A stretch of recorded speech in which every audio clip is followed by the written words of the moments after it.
नमस्कार दोस्तों, स्वागत है आपका हमारे चैनल में। अगर आप घर बैठे अपने मोबाइल या लैपटॉप से नया पैन कार्ड बनाना चाहते हैं और जानना चाहते हैं कि एनएसडीएल यानी प्रोटियन की वेबसाइट से ऑनलाइन आवेदन कैसे किया जाता है, तो यह वीडियो आपके लिए है। इस वीडियो में मैं आपको पूरा latest process step by step दिखाने वाला हूँ। साथ ही बताऊँगा कि कौन कौन से दस्तावेज लगेंगे, कितनी फ़ीस लगेगी, आवेदन कैसे भरना है और आवेदन के बाद स्टेटस कैसे चेक करना है। तो वीडियो को अंत तक ज़रूर देखें। पैन कार्ड बनाने के लिए आपको गूगल पर सर्च करना है ऑनलाइन पैन कार्ड। जैसे ही आप गूगल पर ऑनलाइन पैन कार्ड सर्च करेंगे, सबसे पहले प्रोटियन की वेबसाइट शो होगी, जिसके नीचे लिखा रहेगा ऑनलाइन पैन कार्ड एप्लीकेशन। यहीं पर आपको क्लिक करना है। जब आप इस तरह से क्लिक करेंगे तो वेबसाइट का इंटरफेस इस तरह से लोडिंग होगा। यह वेबसाइट इस तरह से आ जाएगी और यहाँ पर आपको कई ऑप्शन दिखने को मिलेगा। यहाँ पर होम बटन है, उसके बगल में आपको पैन कार्ड रीप्रिंट करने का ऑप्शन है। अगर आपका पैन कार्ड पहले से बना हुआ है तो आप इस वेबसाइट से 50 रुपये देकर अपना पैन कार्ड रीप्रिंट भी करवा सकते हैं। अगर आपका पैन कार्ड यहाँ पर अगर आप डाउनलोड करना चाहते हैं तो यहाँ पर पैन कार्ड डाउनलोड करने के लिए भी ऑप्शन दिया गया है। या फिर अगर आपने पैन कार्ड के लिए आवेदन किया है, आपका पैन कार्ड किसी वजह से आपके घर पर डिलीवर नहीं हुआ है, तो आप अपने पैन कार्ड का स्टेटस भी इसके ऊपर क्लिक करके, जहाँ पर लिखा है pan know your pan status अब एप्लीकेशन, इस पर क्लिक करके अपने पैन का स्टेटस खुद से ही चेक कर सकते हैं। यहाँ पर मैं आपको नया पैन कार्ड बनाने के लिए प्रोसेस बता रहा हूँ। देखिए, यहाँ पर दो विकल्प दिया गया है। एक है न्यू पैन एप्लीकेशन, मतलब नया पैन कार्ड आवेदन करने के लिए यहाँ पर आपको क्लिक करना है। जैसे आप क्लिक करेंगे, नीचे की तरफ आपसे पैन एप्लीकेशन टाइप सेलेक्ट करने के लिए बोला जाएगा। पहला टाइप में आपको इंडियन सिटीजन के लिए फार्म 93 भरना होता है। फार्म 93 जो पहले फार्म 49 था, वह बदलकर अब फार्म 93 हो चुका है। यह व्यक्तिगत पैन कार्ड के लिए होता है। नीचे की तरफ आपको दिखेगा फार्म 94, जो कि एंटिटी के लिए होता है। एंटिटी मतलब कि जैसे कोई फर्म, संस्था, कंपनी है, उसके लिए पैन कार्ड बनाने के लिए ऑप्शन होता है।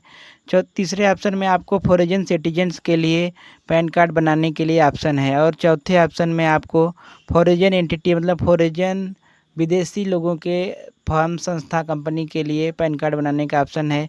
पांचवा ऑप्शन यहाँ पर आप पैन कार्ड को करेक्शन करने के लिए दिया गया है। यहाँ से आप अपने पैन कार्ड में करेक्शन भी कर सकते हैं। तो आगे का प्रोसेस मैं आपको दिखाता हूँ। यहाँ पर न्यू पैन कार्ड एप्लीकेशन को आपको सेलेक्ट करना है। जैसे आप इसको सेलेक्ट कर लेंगे, आपको नीचे की तरफ देखिए ऑप्शन मिल जाएगा। आपको अपना फर्स्ट नेम यहाँ पर टाइप करना है। उसके बाद यहाँ पर आपको फर्स्ट नेम आपके आधार कार्ड के आधार पर, और आपको मिडिल नेम जो भी आपके आधार कार्ड के आधार पर होगा।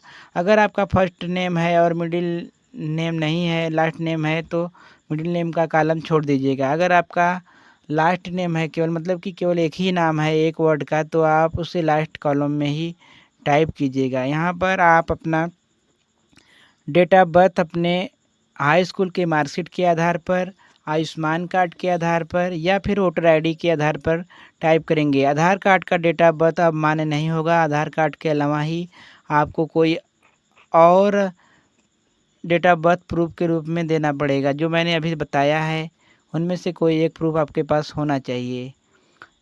सारे डिटेल भरने के बाद यहाँ पर आपको अपना ईमेल आईडी देना है और फिर आपको अपना मोबाइल नंबर टाइप करना है। नीचे की तरफ डिक्लेरेशन पर क्लिक करके यस पर क्लिक कर देना है, मतलब डिक्लेरेशन पर क्लिक करेंगे तो यह टिक लग जाएगा। फिर नीचे की तरफ आई एम नॉट रोबोट के सामने चेक बॉक्स पर एक बार क्लिक कर देंगे, क्लिक कर दीजिएगा इस तरह से, तो यहाँ पर राइट का टिक हो जाएगा। फिर आपको सबमिट पर क्लिक करना है।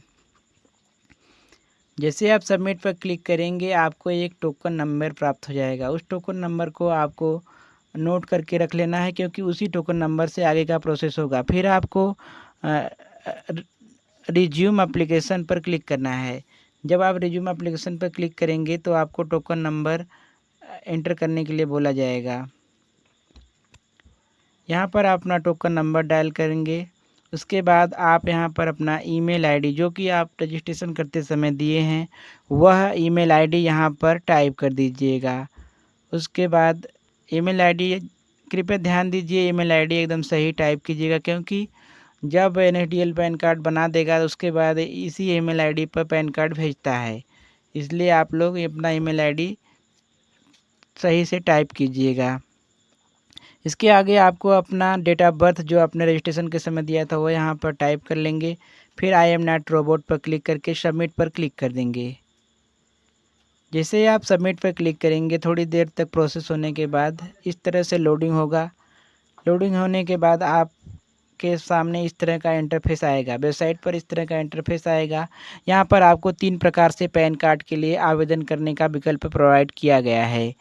यहाँ पर आप ई साइन के माध्यम से पैन कार्ड बना सकते हैं, ई KYC के माध्यम से पैन कार्ड बना सकते हैं, और आप फिजिकल डॉक्यूमेंट भेजकर भी अपना पैन कार्ड बना सकते हैं। यहाँ पर मैं ई साइन प्रोसेस के द्वारा पैन कार्ड बनाने वाला हूँ, जिसमें कि आपका लेटेस्ट फ़ोटो और साइन भी पैन कार्ड पर अपडेट हो जाता है। अगर आप ई KYC के ज़रिए से पैन कार्ड बनाते हैं तो वहाँ पर प्रोसेस ये होता है कि आपके आधार कार्ड का ही फ़ोटो उठाकर सीधे पैन कार्ड पर लगा दिया जाता है और आपका सिग्नेचर पैन कार्ड पर नहीं आता है, जिसे आपका पैन कार्ड आने के बाद उस पर सिग्नेचर करना होता है।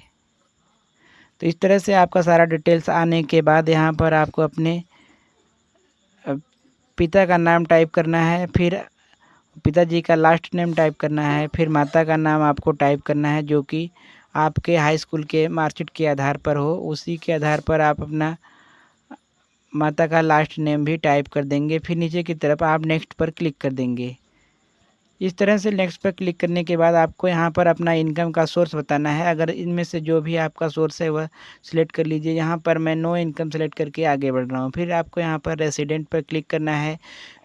रेसिडेंट पर क्लिक करने के बाद आपको अपना यहाँ पर एड्रेस, पूरा एड्रेस टाइप करना है, जैसे कि गांव का नाम, पोस्ट ऑफिस का नाम, एरिया मतलब तहसील का नाम, और डिस्ट्रिक्ट, राज्य, फिर आपको अपना कंट्री भी सिलेक्ट करना है, राज्य सिलेक्ट करना है। जो कुछ भी यहाँ पर पूछा जा रहा है वो आप सही सही से टाइप करेंगे। इस तरह से आप टाइप करते जाएंगे। फिर यहाँ पर देखिए कंट्री का नाम, तो यहाँ पे आप इंडिया सेलेक्ट कर लेंगे।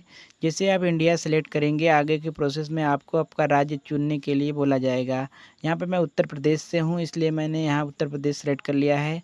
फिर मैं यहाँ पर अपना पिन कोड टाइप कर देता हूँ। इसी तरह से आप भी अपना पिन कोड यहाँ पर टाइप कर लीजिएगा जो कि आपके आधार कार्ड के आधार पर होगा। यहाँ पर आपको नीचे की तरफ रेसिडेंट स्टेटस में रेसिडेंट रखना है। फिर नेक्स्ट पर क्लिक करना है। नेक्स्ट पर क्लिक करने के बाद देखिए यहाँ पर आपका AO कोड ऑटोमेटिक फिल हो जाएगा। कई बार यह AO कोड फिलअप नहीं होता है तो आप नीचे मैनुअली सर्च करके भी ऐड कर सकते हैं। फिर आगे के प्रोसेस में आपको यहाँ पर आपको प्रूफ ऑफ आइडेंटिटी में आपका आधार कार्ड सेलेक्ट करना है, और प्रूफ ऑफ एड्रेस में भी आधार कार्ड सेलेक्ट करना है, और proof of date of birth में आप मैट्रिकुलेशन सर्टिफिकेट या मैट्रिकुलेशन का मार्कशीट या आयुष्मान कार्ड जो भी आपके पास है वो सेलेक्ट करके नीचे की तरफ यहाँ पर आपको आपका नाम शो करेगा। नीचे की तरफ प्लेस में अपना ज़िले का नाम टाइप करेंगे। उसके आगे डेट ऑटोमेटिक पॉपुलेटेड मतलब कि भरा हुआ रहेगा। यहाँ पर आप अपना एक फ़ोटो अपलोड कर दीजिएगा जो कि 3.5 सेंटीमीटर गुणे 4.5 सेंटीमीटर का होगा, जो कि 50 KB से कम होना चाहिए। उसके बाद आप यहाँ पर अपना एक सिग्नेचर भी अपलोड करेंगे जिसमें कि आपको 3.5 गुणे 1.5 सेंटीमीटर 300 DPI में सिग्नेचर करके उसे ब्लैक एंड वाइट मतलब कि ब्लैक पेन से सिग्नेचर करके उसे अपलोड कर देंगे। नीचे की तरफ आएंगे आप यहाँ पर, फिर देखिए यहाँ पर फ़ोटो का साइज़ बड़ा हो गया था इसलिए अपलोड नहीं हुआ, तो मैं फिर से फ़ोटो का साइज़ सही करके फिर से अपलोड करने वाला हूँ। कुछ देर वेट कीजिए, अभी आपको ये प्रोसेस लाइव दिखा रहा हूँ इसलिए कुछ दिक्कत हो रहा है। अब देखिए फ़ोटो हम यहाँ से फिर से सिलेक्ट करने वाले हैं। फ़ोटो का साइज़ सिलेक्ट करने के बाद फिर से यहाँ पर फ़ोटो अपलोड कर दीजिएगा। इसके बाद आप यहाँ पर अपना सिग्नेचर जो कि मैंने अभी बताया है उसी साइज़ में यहाँ पर अपलोड कर लीजिएगा। इस तरह से आपका फ़ोटो साइन अपलोड हो जाने के बाद यहाँ पर आपका फ़ोटो साइन अपलोड हो जाएगा। नीचे की तरफ आने के बाद आपको यहाँ पर आपका आधार कार्ड और अपने जो डेट ऑफ बर्थ प्रूफ में हाई स्कूल का मार्कशीट या फिर वोटर कार्ड या फिर जो भी डेट ऑफ बर्थ के प्रूफ में आपने जैसे कि आयुष्मान कार्ड जो भी दिया है वो यहाँ पर सेलेक्ट करके अपलोड कर लेंगे। देखिए एक डॉक्यूमेंट अपलोड करने के लिए यहाँ पर ऑप्शन रहता है। इसके बाद अपलोड जैसे सेलेक्ट करने के बाद आपको अपलोड पर क्लिक करना है। उसके बाद जैसा जब वह डॉक्यूमेंट अपलोड हो जाएगा उसके बाद ऐड डॉक्यूमेंट पर क्लिक करना है। तब आपको दूसरी फाइल अपलोड करने के लिए फिर से ऑप्शन मिलेगा, उसको सेलेक्ट करके अपलोड करना होगा।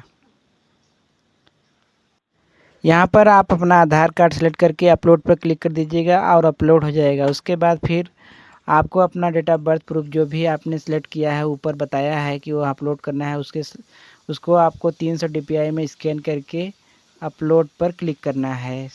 जैसे ही आप अपलोड पर क्लिक करेंगे आपका वो डॉक्यूमेंट अपलोड हो जाएगा। अगर साइज़ में कुछ दिक्कत होगा, ज़्यादा KB का साइज़ होगा तो साइज़ को कम करके आपको 300 KB के नीचे का बना लेना है। किसी भी डॉक्यूमेंट का साइज़ कैसे बनाया जाता है उसका मैंने पहले ही वीडियो बना दिया है। उस वीडियो को देखकर आप बड़े ही आसान तरीके से अपना फ़ोटो, साइन और डॉक्यूमेंट को बना सकते हैं। फिर आप जब आप बना लेंगे उसके बाद इसको यहाँ पर अपलोड पर क्लिक कर देंगे। इस तरह से आपका अपलोड हो जाएगा सभी डॉक्यूमेंट। फिर आपको एक बार अपने पूरे पैन एप्लीकेशन को सबमिट पर क्लिक कर दीजिएगा यहाँ पर। इसके बाद आपको प्रीव्यू देखने के लिए मिलेगा। अगर आपके फार्म में कोई दिक्कत होगा, जैसे कि यहाँ पर मैंने सबमिट पर क्लिक किया तो बताया कि आपने यहाँ पर अपने मोबाइल नंबर जो दिया है उसके लिए आपने कंट्री कोड नहीं सिलेक्ट किया है, तो आपको कंट्री कोड इस तरह से सिलेक्ट कर लीजिएगा, क्योंकि भूल तो सबसे भी हो सकती है। फिर आपको सभी डॉक्यूमेंट चेक करने के बाद आपको सबमिट पर क्लिक करना है। जब आप सबमिट पर क्लिक कर लेंगे यहाँ से आपको आपके आधार का पहला 8 डिजिट पूछा जाएगा। अपने आधार के पहले 8 डिजिट यहाँ पर डालने के बाद आपको सभी जानकारी को ध्यानपूर्वक वेरीफाई करना है। कुछ गलती होगा तो आप एडिट पर जाकर एडिट कर लेंगे, क्योंकि इसके बाद अगर आप सबमिट पर क्लिक कर देते हैं तो आपका पैन एप्लीकेशन में कोई भी चेंजेज नहीं होंगे और फिर आपको पेमेंट की ओर प्रोसेस करने के लिए बोला जाएगा। अगर आप पेमेंट भी कर देंगे तो फिर आपको दिक्कत हो जाएगा, पैन कार्ड गलत बनकर आ जाएगा, फिर उसमें करेक्शन कराना पड़ेगा। इसलिए आप अपनी जानकारी को बहुत ही ध्यानपूर्वक चेक कर लीजिएगा। यहाँ पर इस तरह से सभी जानकारी वेरीफाई करने के बाद आपको प्रोसीड पर क्लिक करना है। जब आप प्रोसीड पर क्लिक करेंगे आगे की तरफ आपसे इस तरह का प्रोसेस आएगा। यहाँ पर आपसे पेमेंट के बारे में बताया गया है, कितना पेमेंट लग रहा है, कितना GST लग रहा है। फिर आपको प्रोसीड फॉर पेमेंट पर क्लिक करना है। जैसे आप प्रोसीड फॉर पेमेंट पर क्लिक करेंगे यहाँ पर आपको पे कन्फर्म पर क्लिक कर देना है। जब आप पे कन्फर्म पर क्लिक करेंगे आगे की तरफ आप UPI से, फ़ोनपे से, गूगल पे से या फिर नेट बैंकिंग के माध्यम से पेमेंट कर पाएंगे। कुछ देर तक वेट कीजिएगा, क्योंकि पेमेंट मोड पर आने के बाद वेबसाइट थोड़ा सा स्लो हो जाती है, इसलिए इस तरह से देखिए होगा। फिर आप यहाँ पर अपना अगर आप UPI से पेमेंट करना चाहते हैं तो UPI सेलेक्ट कर लीजिएगा। उसके बाद आपको QR जनरेट होकर आ जाएगा। जिस तरह से आ जाएगा फिर आपको जनरेट QR पर क्लिक करना है। जब आप जनरेट QR पर क्लिक करेंगे यह QR कोड आ जाएगा। आप इसे फ़ोनपे से, गूगल पे से या किसी भी UPI ऐप से स्कैन करके पेमेंट कर दीजिएगा। कृपया ध्यान दीजिएगा, पेमेंट करने के बाद कुछ देर तक वेट कीजिएगा, क्योंकि पेमेंट करने के बाद वेबसाइट पर थोड़ा सा प्रोसेस होता है। अगर आप गलतफहमी में थोड़ा सा बैक फॉरवर्ड करते हैं तो आपका एप्लीकेशन वहीं पर रुक जाएगा, फिर से आपको प्रोसेस करना पड़ेगा। इसलिए पेमेंट करने के बाद थोड़ा देर वेट कीजिएगा। इस तरह से पेमेंट करने के बाद वेट करेंगे तो आपका पेमेंट थोड़ी देर सक्सेस होगा और आपको पुनः उसी वेबसाइट पर रीडायरेक्ट कर दिया जाएगा। आप देखिए थोड़ी देर में रीडायरेक्ट होकर इस तरह का पेज आएगा। यहाँ पर आपको कन्फर्म पर क्लिक कर देना है कि आपका भुगतान सक्सेसफुल हो चुका है।